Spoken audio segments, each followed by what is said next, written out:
7 లక్షల మందికి మాకు ఇన్స్టాల్మెంట్లలో జీతాలు ఇస్తున్నారని చెప్పాడు. అదేందా ధనిక రాష్ట్రం, ప్రభుత్వ ఉద్యోగులకు కూడా జీత భత్యాలు ఇవ్వలేని పరిస్థితి అంటే ఇది ఇయ్యాలిగా సార్, ఆయళ్ళ నుంచి గిట్లనే ఉంది. మేము ప్రభుత్వ ఉద్యోగస్తులకు జీతాలు ఇవ్వలేని పరిస్థితుల్లో తెలంగాణ రాష్ట్రం ఉందని చీఫ్ సెక్రటరీ గారు చెప్పారు. ఇది వాస్తవం. అందుకే ఆ రోజు స్పష్టంగా చీఫ్ సెక్రటరీ గారికి చెప్పిన, ప్రభుత్వం అంటే యజమాని, యజమాని తన దగ్గర పనిచేసే వాడికి మొదటి తారీఖు నాడు జీతం ఇవ్వకపోతే ఆ యజమాని మీద పనివాడికి అసలు భరోసానే ఉండదు. భరోసా ఉండడమే లేకపోవడమే కాకుండా పని చెప్పాలంటే కూడా యజమానికి ధైర్యం ఉండదు. సమయానికి రమ్మని అడగాలంటే, లేకపోతే ఆఖరి వరకు ఉండాలంటే హాయిగా నువ్వు లెస్స జీతం ఇచ్చినావు తీయవా, ఇక పొద్దునే రమ్మని అంటున్నావు. నేనేనో అప్పు చేసుకోవాలి, పాల బిల్లు కట్టాలి, పిల్లల బడి ఫీజులు కట్టాలి, ఇట్లా బియ్యం కొనుక్కోవాలి, ఇక నువ్వు ఎప్పుడో ఒకసారి ఇచ్చే జీతానికి ఇంకా పొద్దున్నే రమ్మనేది మళ్ళీ ఇదో పెద్ద పంచాయతీ అనేది అనే పరిస్థితి ఉంటుంది. అట్లా కుదరదు, అట్లా కుదరదు. కష్టమైన జీతాలు ఇవ్వాల్సిందే రిజర్వ్ బ్యాంకుతో మాట్లాడాలని మొదటి ఆదేశం ఇచ్చిన. ఇది బోను. మరి ఇంకేంది పరిస్థితి అన్న, పండ్లు పాలు కూరగాయలు బడి పిల్లలకు కొనుక్కున్న కూరగాయలకు కూడా, బడి పిల్లలకు కొన్న బట్టలకు కూడా పైసలు కట్టలే. అరే అమ్మ, గీ పిల్లలకు కట్టలేదని చూస్తే ఇదే కాదు, ఎక్కడ చూసినా పనులు చేసిన వాళ్ళకి పైసలు ఇవ్వలే, సర్పంచులకు బకాయి పెట్టి. చాలామంది పాత సర్పంచులు ఉండొచ్చు, ఈడ ఉన్నారా?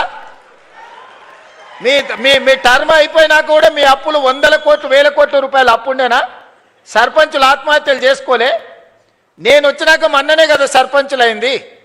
మరి ఈ 30 నెలల నుంచి సర్పంచులు రోడ్ల మీద ఎక్కి ధర్నాలు చేసిరు, ఎంపీటీసీలు ధర్నాలు చేసిరు, జెడ్పీటీసీలు ధర్నాలు చేసిరు, మా బిల్లులు వస్తలేవు అని. బకాయి పెట్టిందేమో బకాసూరుడు, కట్టె పాపమేమో నా మీద పడ్డది. ఇక మా సర్పంచులు అంటారు రేవంత్ రెడ్డి ఇల్లు ముట్టడి చేస్తామని.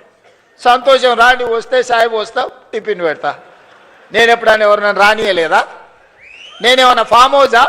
ఇనుప కంచెలు వేసుకొని లోపల ఉన్నానా? నేను ఎప్పుడన్నా 10 ఎకరాలలో 2000 కోట్లతోని ప్రగతి భవన్ పేరు మీద పెద్ద గడి నిర్మించుకుంటే గద్దరన్న పోతే ఎర్రటి ఎండకు 4 గంటలు గేట్ కాడ కూర్చోబెట్టారు.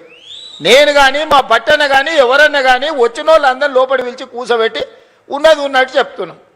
ఆ మధ్యలో మా అధికారులు అన్నారు, సార్ నువ్వు ఉన్నది ఉన్నట్టు చెప్పక సార్, నీకు దండం పెడతా అని. ఎందుకయ్యా? అప్పు ఉంటుంది అన్నారు.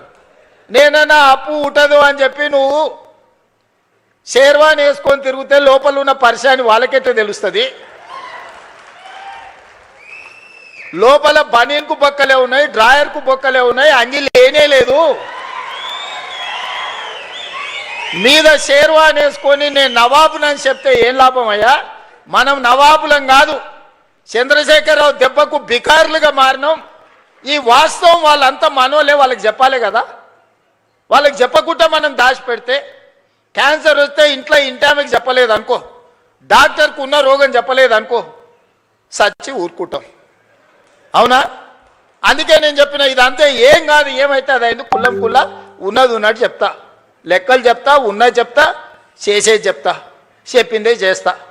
ఇదే అని నిర్ణయించి నేను చెప్పిన, ప్రభుత్వ ఉద్యోగస్తులకు జీతాలు ఇవ్వలేని పరిస్థితి ఉంది, పిల్లలకు కాస్మెటిక్ ఛార్జెస్ ఇవ్వలేని పరిస్థితి ఉన్నది, హాస్టల్లో మెస్సు బిల్లులు కట్టే పరిస్థితి లేదు. మా అక్కలు స్వయం సహాయక సంఘాలలో ఉన్నారు, వంటలు చేస్తే వంటల పైసలు కూడా ఇచ్చలేని పరిస్థితి ఉండే. చాలా మంది మా అక్కలు ఉన్నారు, రైతు వేదికలలో చాలా మంది ఊర్లలో బల్లె పిల్లలకు వండి పెడితే